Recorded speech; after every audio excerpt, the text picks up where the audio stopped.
Hello everyone, thank you for coming out. I really appreciate you. Welcome to Design at Record-Breaking Scale. My name is Nick Awajin. I'm senior designer at that game company. And this is going to be a presentation about how we designed an hour-long emotional musical experience for 10,000 players in a game designed just for 8.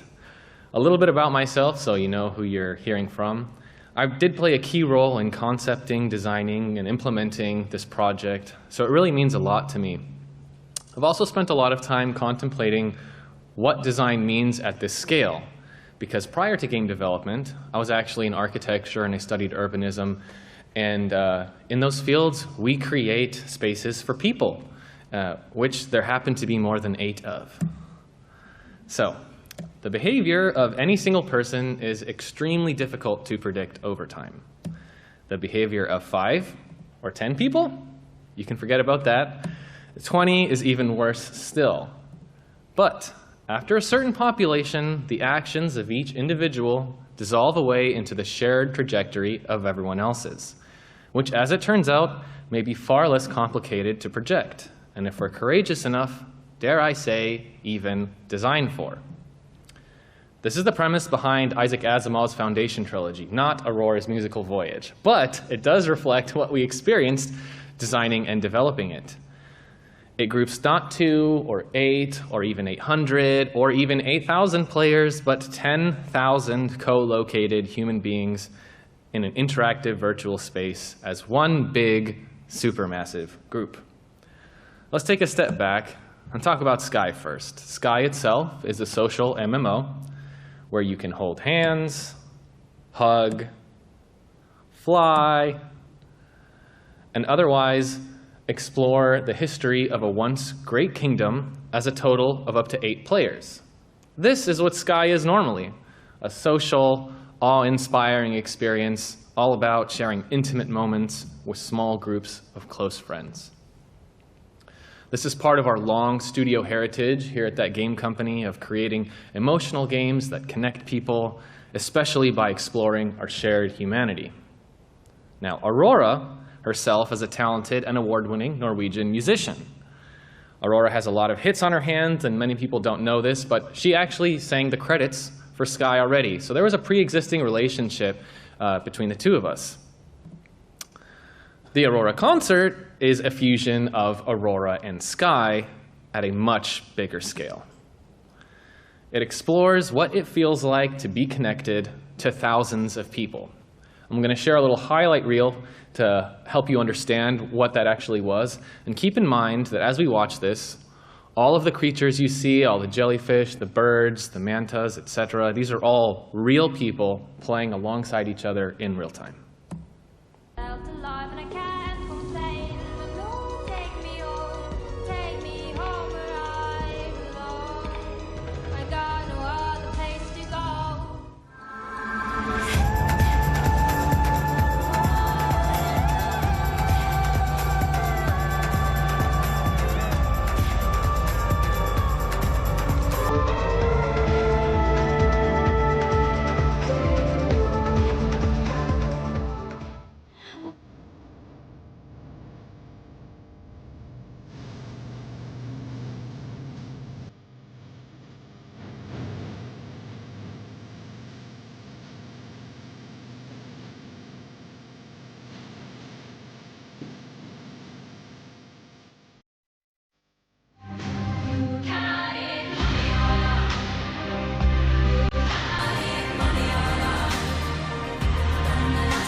I was just telling them earlier, every time I see it, I just go like, I can't believe we did that. It's amazing.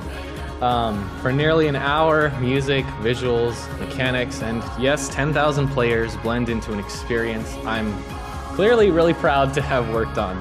But importantly for us, it holds 2 Guinness World Records. 1 for most players in a concert-themed virtual world, and 2 for most avatars emoting simultaneously. I'm fairly certain there are other records that we qualify for, but those are the official ones at the very least. So let's talk about what we learned making it. In this talk, we're going to go over these concepts. Then at the very end, we're going to grab some takeout, and I'm going to treat you all to a little bit of dessert.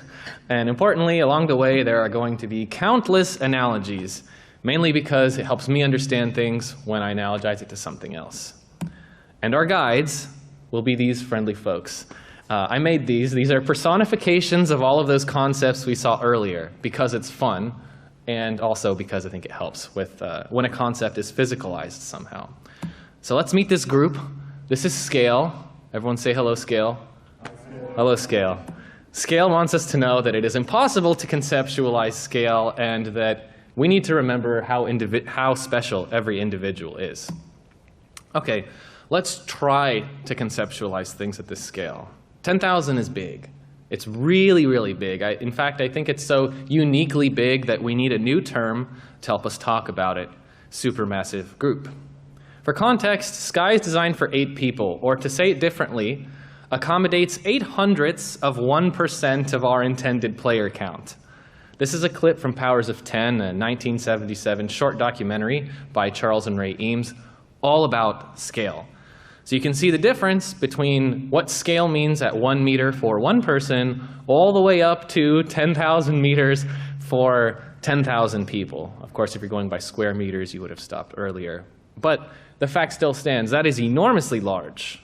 And that was the first lesson that we learned, was that it is simply impossible to properly and consistently conceptualize the size of such a group. It's just so big. Our mental number lines bias towards smaller numbers, and Dunbar's number, which is the theoretical upper limit for how many people humans can maintain in their social networks at any given time, is just 150. We want to obliterate far, far, far, far past it.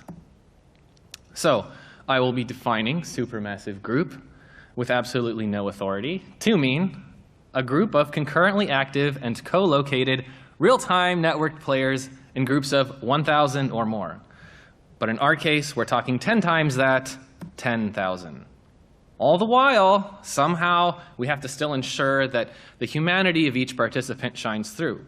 Because what's the point of being around 9,999 other individuals if you don't feel their humanity next to you? These are seemingly contradictory design goals. You know, explore scale, but every single individual person is special. It hasn't really been explored in media. There was one example, however, that I found, which is Alan McCullum's Over 10,000 Individual Work series, which does precisely this.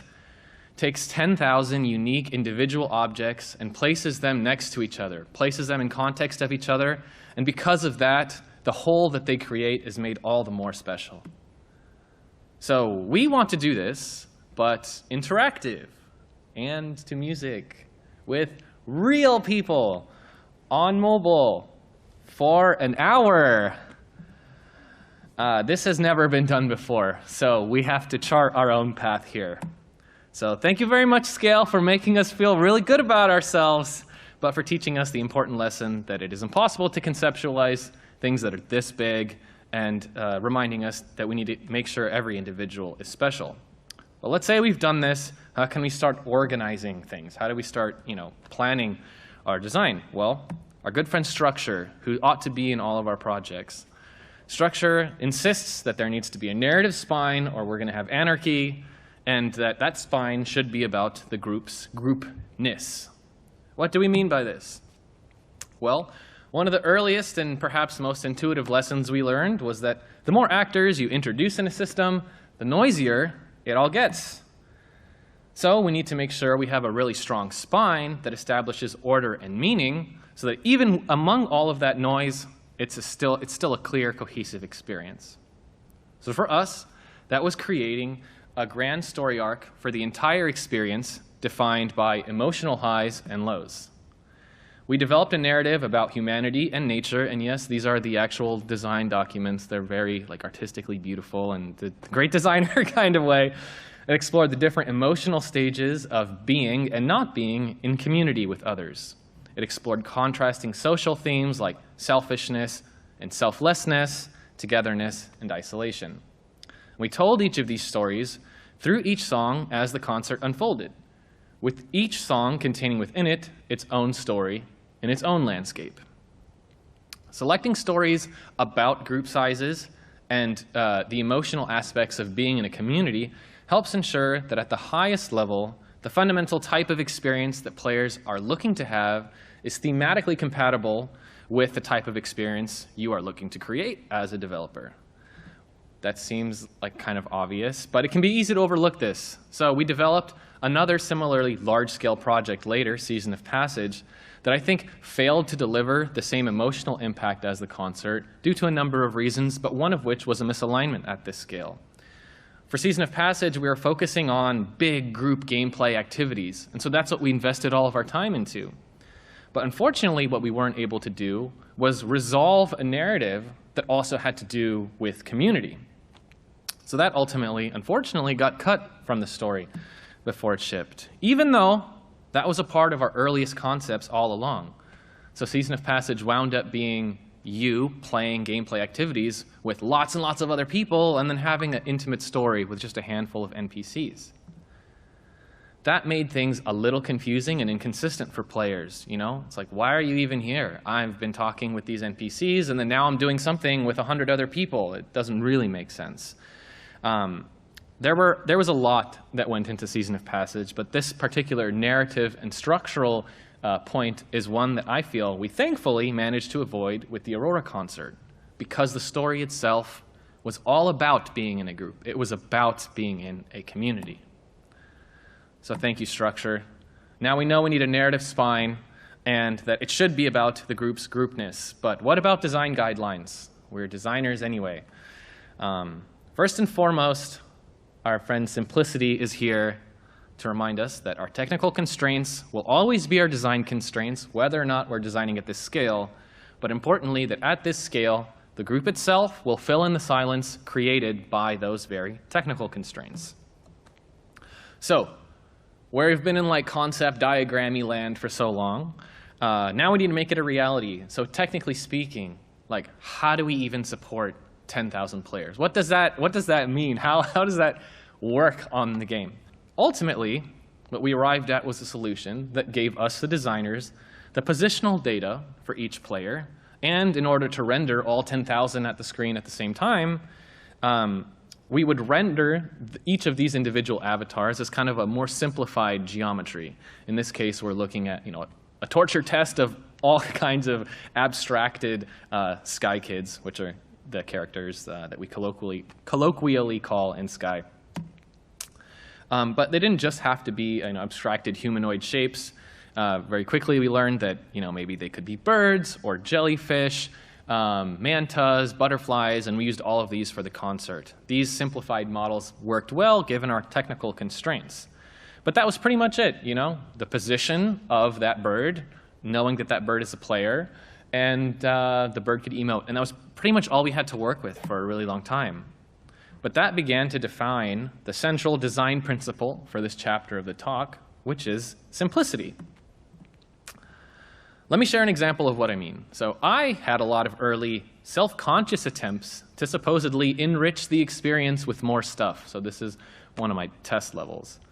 Because it's hard to fathom, as we've established, this many players in the same place at the same time, I often over-designed the experience because I was trying to preemptively fill in the gaps created by the narrow technical limitations that we knew we would get. I thought, if all I have is positions and that's it, I really need to crank up everything else. So this was an early iteration I got really stuck on. I thought, well, for the song to be interesting, the narrative content of the song that I mentioned earlier needed to unfold in some mechanical kind of way, So in this version, Aurora, which is represented as this flare, kind of moves throughout the environment and then distributes these blue orbs that pulse with the music, and then the player approaches those orbs, and then they start orbiting around them, and then that reveals a little vignette that tells a story. And in this case, they're just big blocks, which you'll see in a little bit. But that's what I was trying to do, approaching what I thought was a design problem with some mechanical solutions. But we would play test this. And when we would do so with more players, we would realize that the sense of complexity was too high, it was disorienting, and was kind of detracting from the experience. So we would cut it back a little bit. And then we would play test it again, and we'd get the same feedback when we had more people. So more people meant cutting back more stuff, and this happened repeatedly until I started to realize that this is the show. That the player is the show, and all of that other stuff that I was working on is actually just in support of this. So keeping the design simple and not trying to compete with all 10,000 players that are going to be on the screen helps this humanity shine through, because ultimately, that's the best part of being around so many people. So thank you, Simplicity, for communicating that technical constraints are also design constraints, and reassuring me, because I had a personal relationship with Simplicity throughout the development of this, that the group will fill in the silence. I have faith in that now. That also relates to the next design principle, which is spectacle, aka the player is the show.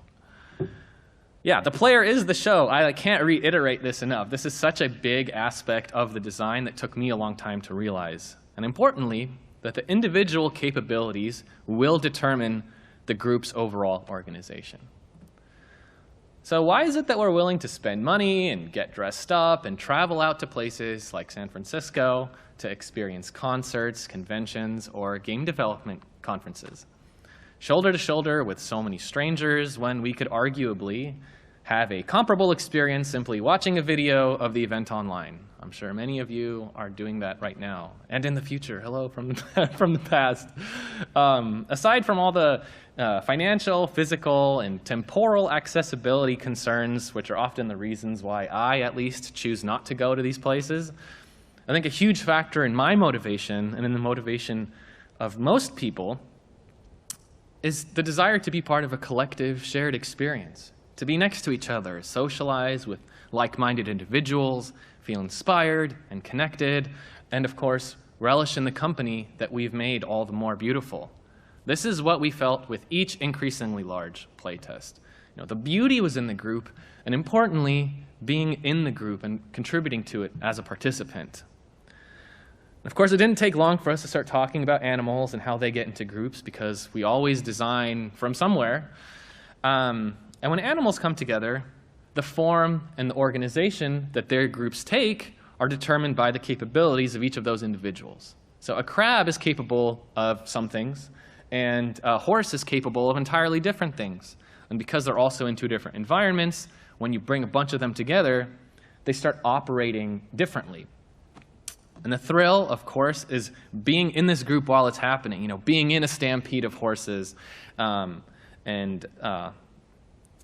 Yeah, we are all animals, of course, and the experience of being the bottommost crab in the pile in that organization and the innermost sheep in the flock in that organization are both vastly different in structure and presumably enjoyability, but I could be wrong. I'm not a crab yet. We still have time, so you never know. But the spectacle is the show, and the group is the show, and the group will behave differently depending on the capabilities of each of the individuals. So to succeed in making the player the show, to succeed in organizing the group in a compelling way, we can tune each individual's capabilities. So thank you, spectacle, but what does that even mean to tune those capabilities? How do we move away from that crab pile and move towards something that is much more compelling? Well, we can talk to our other friend, Affordance, who's so cute. Affordance is going to tell us all about parrot problems, which are a thing, how guiding the individual can make a structured group, and importantly, the necessity to leave freedom for expression. Before we leave this animal analogy, I just want to share that I currently live in Long Beach, and in Long Beach, we have these feral parrots that like fly all over town. A lot of places in Southern California have this. And they are so loud. It's remarkable how loud one parrot can be, but when they're in their flock, you basically can't hear anything else. And we had a lot of parrot problems in Sky. So let me explain this picture. This picture is from an early playtest. Do you know what this picture is? This picture is a pile of crabs, is what this is. And we do not want this. What we want is organization. Because if you don't have organization, it's distracting, there's a lot of noise, makes it difficult to concentrate, there's no visual hierarchy to what's happening. And when was the last time you saw like a herd of horses or a flock of birds completely not acknowledge each other or their prevailing path of travel? You know, if even 10% of our players are doing this, that's like 1,000 clumsy cicadas or June bugs just like bouncing off the walls. We don't want that. So we tried to find a good way to enable each individual to move throughout the space. This is footage from an early version of the song Warrior. And the control scheme here was autopilot. This was very short-lived, as you could expect, but I needed to get it out of my system. You strap in, much like you do a roller coaster, you buckle up, and then that's pretty much it. You can maybe look around, but your movement is determined for you by the game. Now, that's no fun, and this wouldn't have been compelling with 10,000 players, so we quickly moved past this. Okay, so maybe we can do something in between, right? So if not everyone's totally strapped in, maybe we can allow each of these individuals to freely deviate if they want, but if they didn't want to or didn't know how, as we were expecting a lot of new people to play the concert, that it would still carry them out throughout all of the environments that we had created. How is this possible? Well, we have this guide rail system in Sky, which allows us as designers to define the extents and direction of travel that we would like players to move in. You can actually see that in the wireframe here. We have these big green extents, and then we have this curve that you might be able to see that is the direction. One of our great engineers, Maxwell Zietz, improved this and created kind of like a laminar flow version of this, which allows the individual to move, or to be guided rather, along the tangent to the curvature here, regardless of whether or not they're closer to the center or further out to the sides. The best way I can describe this is being in like a lazy river. So it's kind of difficult to push back against the current in such a river, but I could get inside with a bunch of my friends at the same time and experience this journey together while still having some freedom to kind of go this way and that. So this is a video of the updated version of Warrior that was created by one of the most talented designers I've ever known, Travis Stringer. So, I mean, I think this looks way better. The guide rail system that we mentioned earlier helped literally and figuratively align everyone and gave a strong sense of community and intention, and it ensured that there was a legible trajectory to the entire experience. Remember that each manta here is a real person somewhere in the world, and I think you can really feel that a lot more when everybody's moving together. Importantly, for us as designers, we could know where players would be, roughly when they would be there, and that way we could set up shots like this, which I think is one of the best shots from the concert. But also, sometimes we didn't want players to be kind of guided on these rails. Sometimes we wanted the player to be able to maneuver freely throughout the space. Why would we want this? Well, if you've been guided for so long and then all of a sudden you're not guided anymore, you might feel uneasy. This place might feel mysterious. And that's what we were trying to achieve with All is Soft inside this song here. But if they're not on the rail, then people start bonking into objects and getting stuck in geometry. A lot of people don't even know how to use a camera, so they miss out on entire portions of the song. That's stressful and pretty ungraceful. And the last thing we want is for you to be embarrassed or self-conscious in front of 9,999 other people. That is a literal nightmare. So another simple solution here was to create a general collision prevention system for the flight controller so that even if the player gave no input, as is the case here, they would avoid walls, stay above the ground, and it would prevent them from getting stuck in little nooks and crannies like this. We actually called this Soarin' Over California funnily enough. And it works quite well. So with no input, this character is able to maneuver through a pretty complicated environment and never at any point really get caught anywhere. Graceful and stress-free.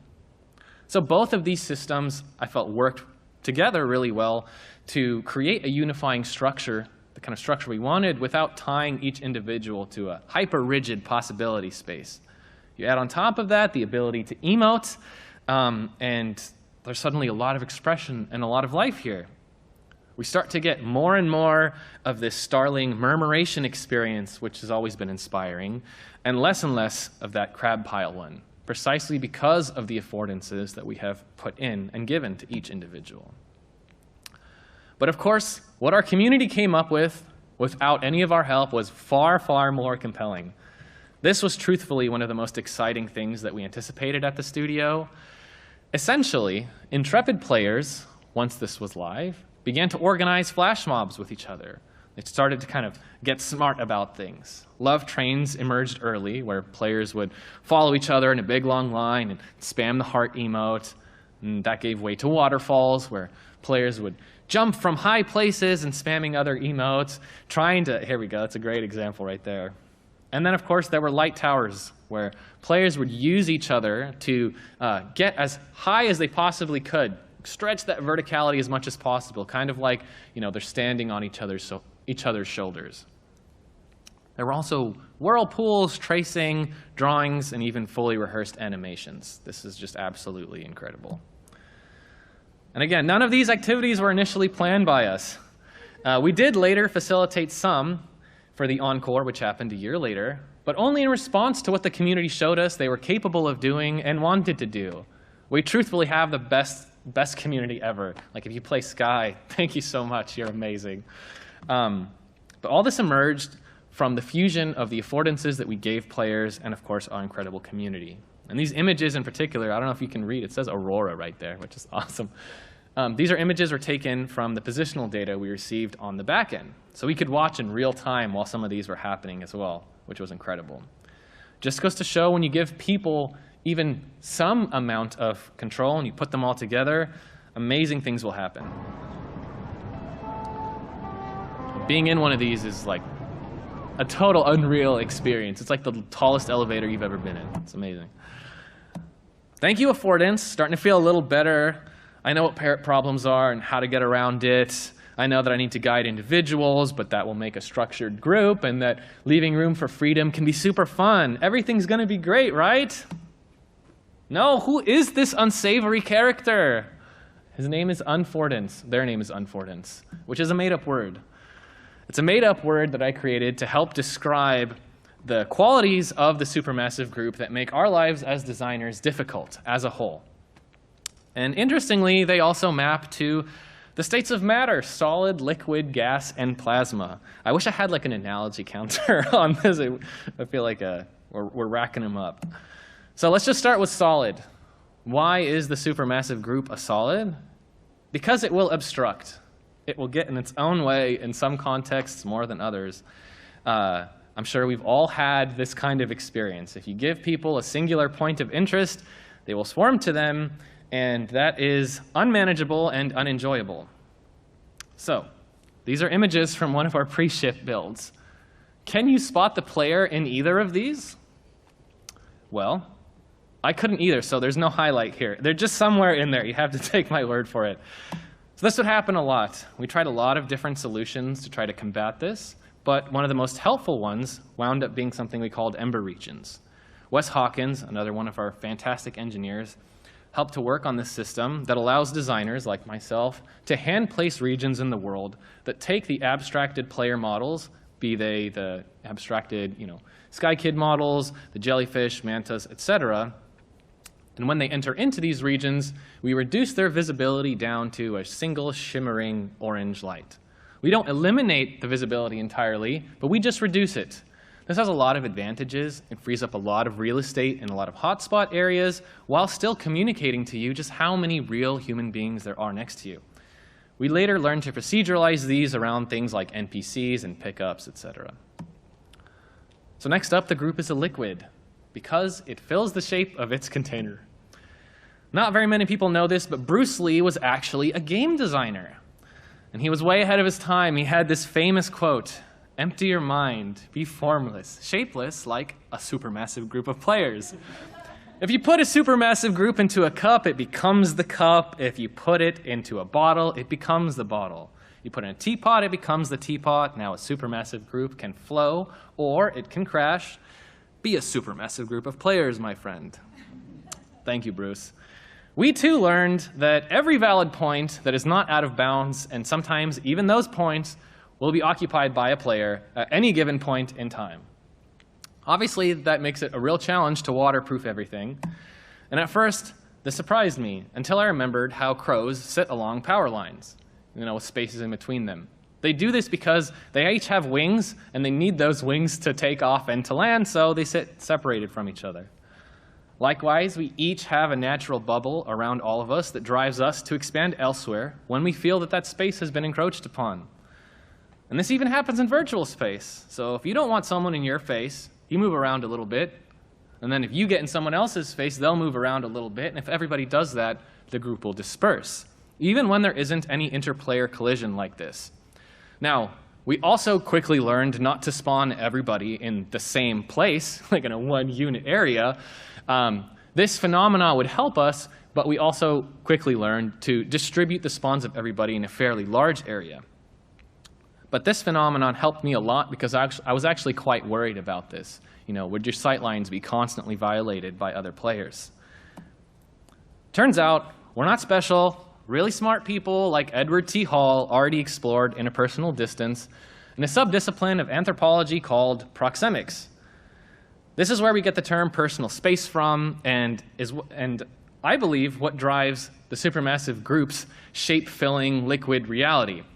I think this is the natural phenomena behind all that. So what did we do as designers? Well, to accommodate this, we just designed enormous environments, bigger rails, bigger boundaries, especially when we have more players.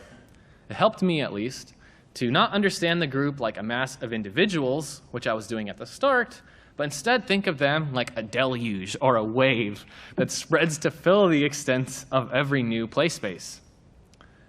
A fluid that occupies all the space you give it, very much like a game of pipe mania. And yes, it can feel as stressful sometimes to try managing such a group.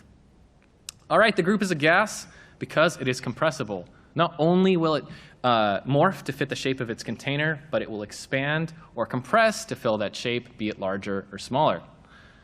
So let's look at this gas of jellyfish. If each one of these jellyfish is an individual gas particle. They're in this tiny cave, and the kind of jellyfish per unit volume is actually quite high in here. As we transition to this much larger cave right after this, we'll see that this group begins to depressurize. The gas begins to disperse. It doesn't happen immediately, but it does happen. Now, this can be an issue if we're just looking at it superficially speaking for crowd control reasons. Oh my gosh, I have 5,000 players, 10,000 players, and I'm trying to get them through an area that's much smaller. This is going to be such a pain. It's going to be very difficult. But we can also use it to our advantage.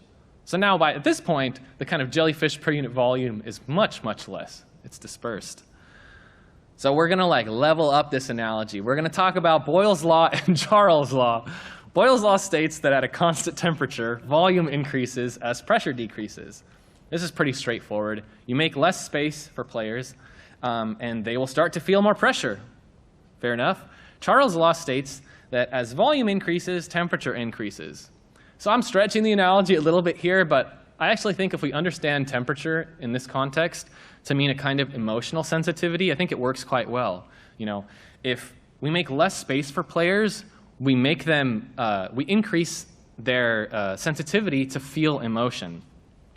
As designers managing supermassive groups where we have lots and lots and lots of particles, 10,000, 5,000, what have you, we can use this to reinforce our emotional message. But again, turns out we're not special. My childhood friend, Frank Lloyd Wright over here, called this compress and release, where sequential spaces are designed with contrastingly low ceilings and tall ceilings, and narrow walls and wide walls to highlight sensations of tension and freedom. This picture of this atrium, I think, does a really good job, where you have this tall atrium preceded by this low overhang.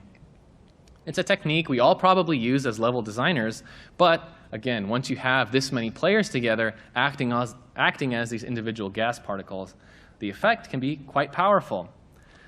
Feeling uncomfortably close and then liberated and distant became a central motif in songs like All Is Soft Inside with the jellyfish and Warrior with the mantas that we saw. It was so powerful, in fact, we used it in the finale, Queendom. So take a look at this video and notice how everyone gets compressed and then released. There we go.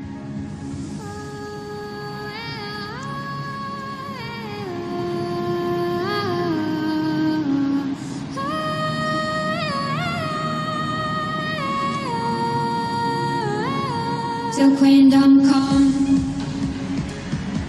till Queendom come, my Queendom come. It like never gets old watching that. It's so fun. Okay, last up in this crazy analogy, the group is a plasma.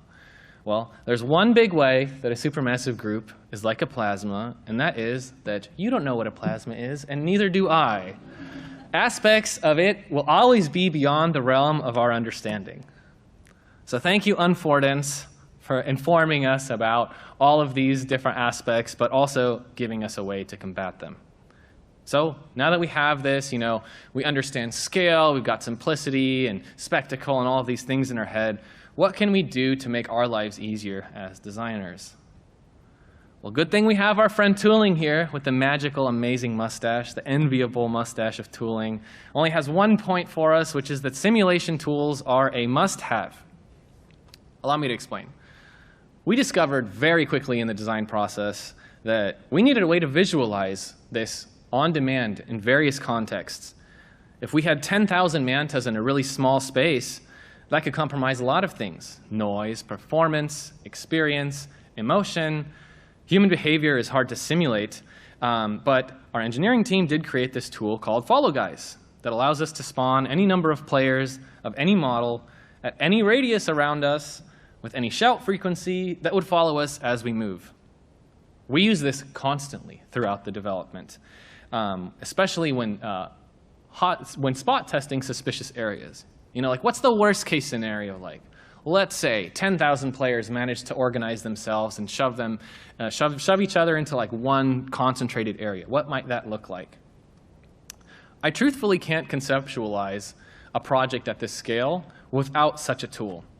As our needs grew, so did the tool itself, and I am eternally grateful for all the great engineers who helped build this and expand this. And yes, it never gets old just to see what it would have looked like if everybody was a little fishy watching the concert instead.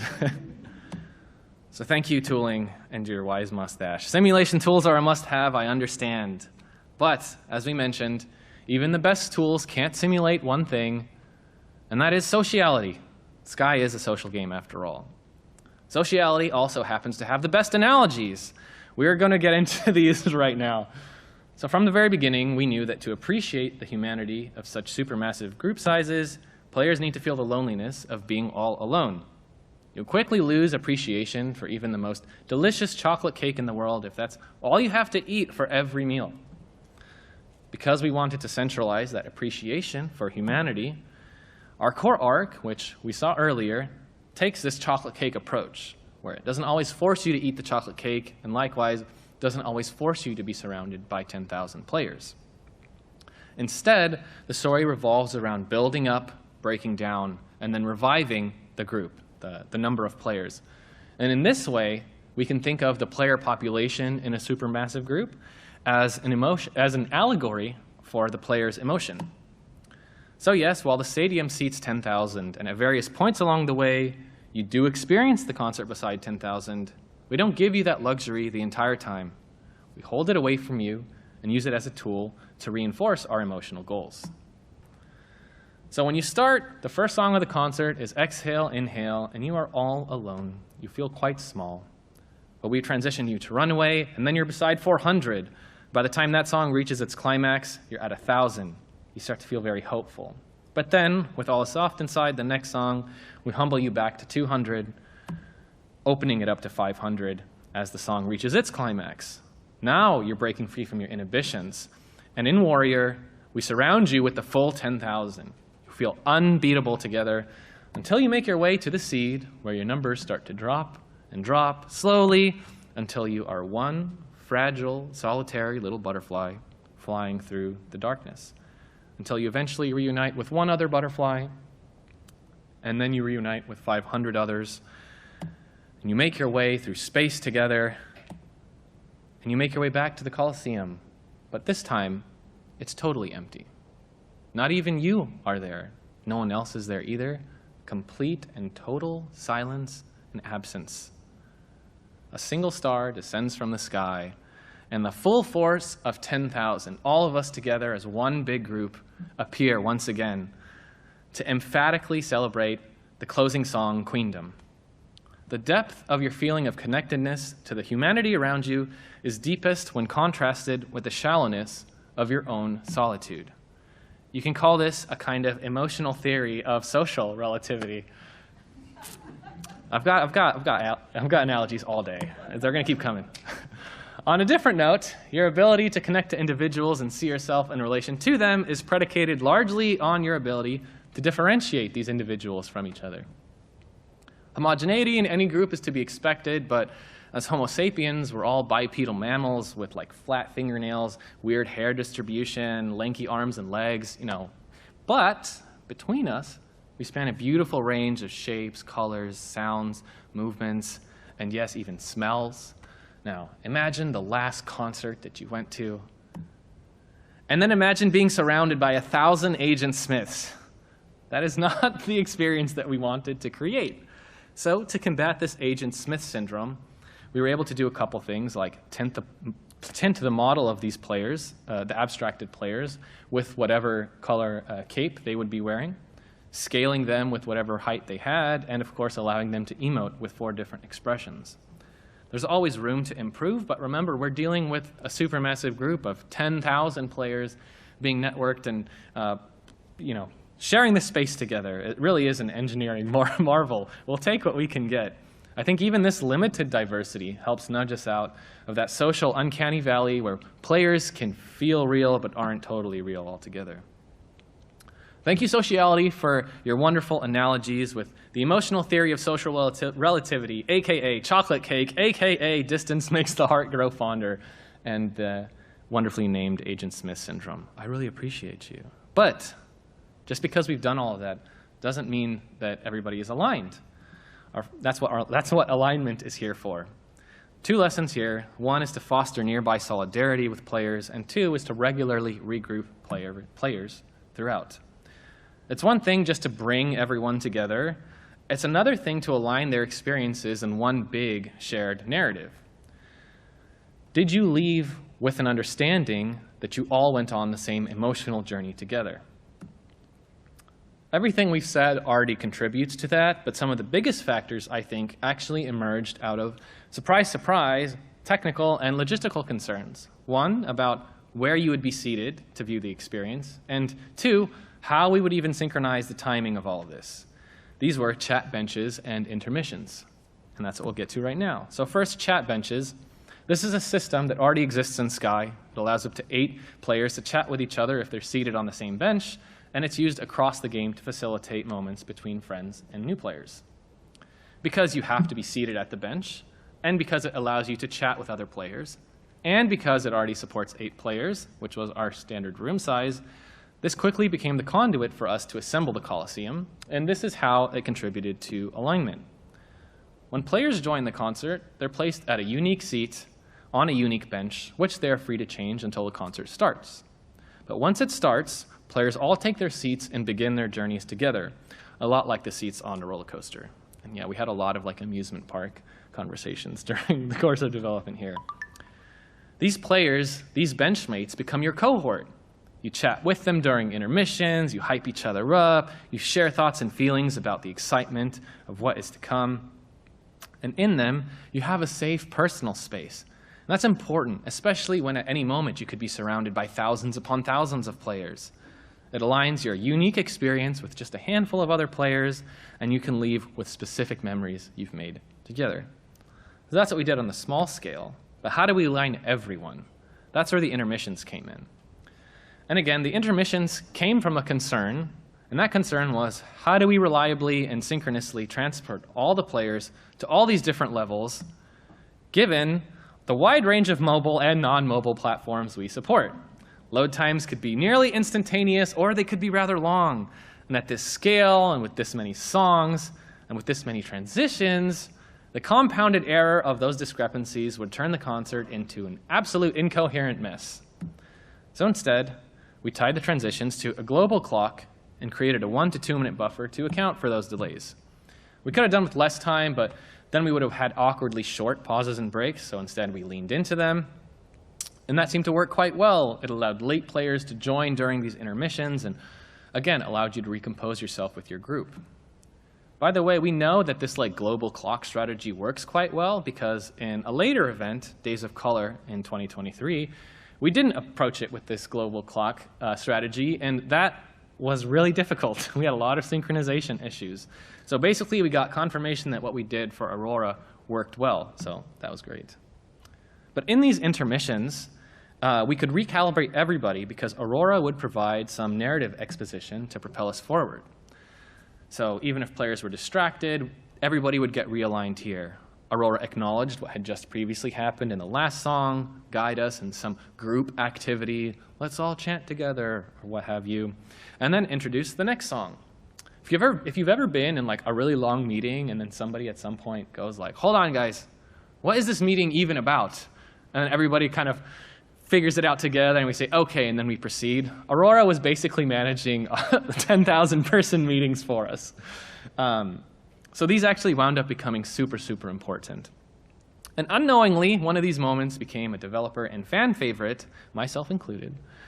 During one intermission, Aurora now infamously says, "It's okay, you can cry." And because one of the emotes is cry, the stadium slowly fills with thousands of tears. It happens at every performance, and it did so during opening night, and again was kind of unexpected for us.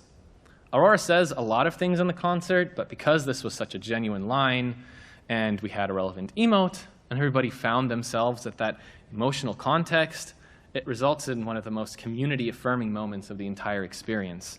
Everybody voluntarily and spontaneously crying together. If crying with 10,000 other people doesn't bring you all together and align you, I don't know what is.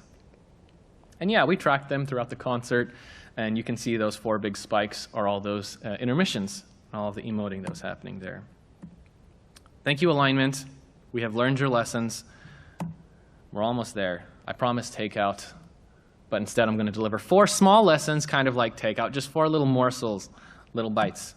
1, as you increase the player population in a supermassive group, your player distribution will multiply and not blur. I thought that would be the case, but it turns out that if you have a hotspot with 10 people, you will have a raging inferno with 10,000. So be on the lookout for that. Takeout number 2, design for latency. You can try to design for everything being perfectly synchronized, but that's a fantasy land. Or you could live in reality and just accept the fact that things are going to come in at different times. Nothing in our experience fundamentally breaks if you experience it 5 or 10 seconds later than everyone else, even despite all of the work that we did to synchronize everyone. You can actually see here, Aurora's moving around pulling players in, and there's actually quite a long trail behind Aurora of everybody that comes in with their different latency. And this worked to our advantage, particularly during the big Aurora yeet that she does at the end of Queendom. I think this would have been far less compelling if it was just a uniform sphere just expanding outward. I don't think that would have been as great or filled with as much charm and character as this wonderful explosion here. I mean, it's great because of the latency. We're almost done. Takeout 3, synesthesia as a pulse. What is synesthesia? Synesthesia is just aligning the visuals that you're seeing with the audio that you hear. We're going to play a little sample so you can see.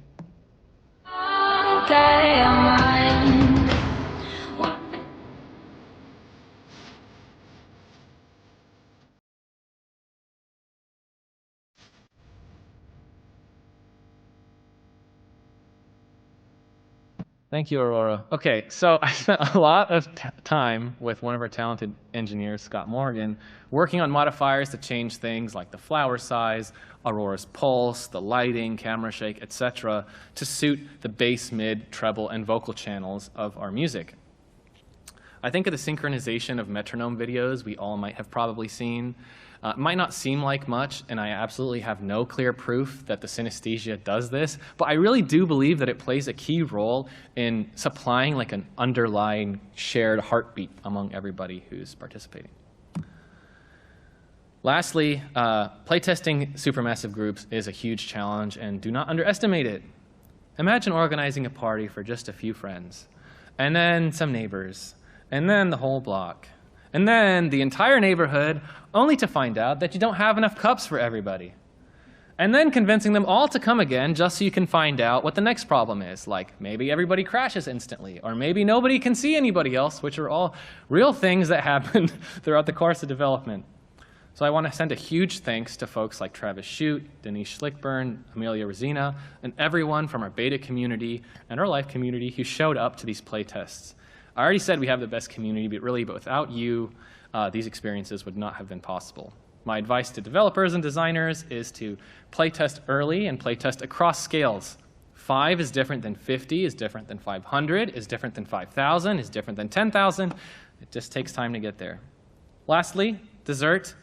Why dessert? Because dessert is something small that you have after you've already eaten the main course. I'm just going to share one small thing we did for the Encore, which happened after we had already created the concert a year later, which was minigames. So, because the intermissions work so well at aligning everybody, we wanted to do something before the concert started for the Encore. We had a lot of these small, intimate activities that allowed you to share personal moments, but nothing that really activated the group as a whole, all 10,000 players. What we were really missing was our hype person to break the proverbial ice and prime everyone for embarking on a voyage together. So for the Encore, we took all of those lessons and we created 4 unique mini-games. There was the voting towers, which is the larger-than-life bar chart that players could physically enter into and vote and see reflected in the data what they chose. The Great Spheres, which is, I still believe, should hold the world record for largest game of virtual soccer in the world, but we did not get that record. The Duel, which is a kind of tug-of-war, and the Light Parade, which is a self-explanatory parade. What they all have in common, in addition to being structured and simple, is that they keep the player as the show. So that makes me happy. And just for fun, here are some of the results from the voting towers. People's favorite songs, the shared features in Sky. We have a lot of introverts in Sky. Drawing is apparently the favored hobby over painting and sewing and sculpting. And this depicts, it's kind of hard to see, flow, flower, journey, and the big pink bar is Sky. So Sky players like Sky. That's reassuring. And my favorite, sleeping. Sleeping when sleeping beats dancing, singing, and sitting even. So in conclusion, thank you for going on this voyage with me. I hope you have a better understanding of what designing at supermassive groups entails and how all of these forces play a part in delivering a powerful shared experience. Supermassive group is a term I coined for this talk. We never referred to it in such a way during development because back then we had no conception of its scale or properties. Supermassive itself is just a compound word that means big, big. And I think that's what our mentality has to be, what our dreams and ambitions have to be, and what our faith in humanity has to be if we want to impact people, change their lives for the better, and help them all feel connected to the world around them. Even more so when we're designing at such record-breaking scale. Thank you very much, everyone.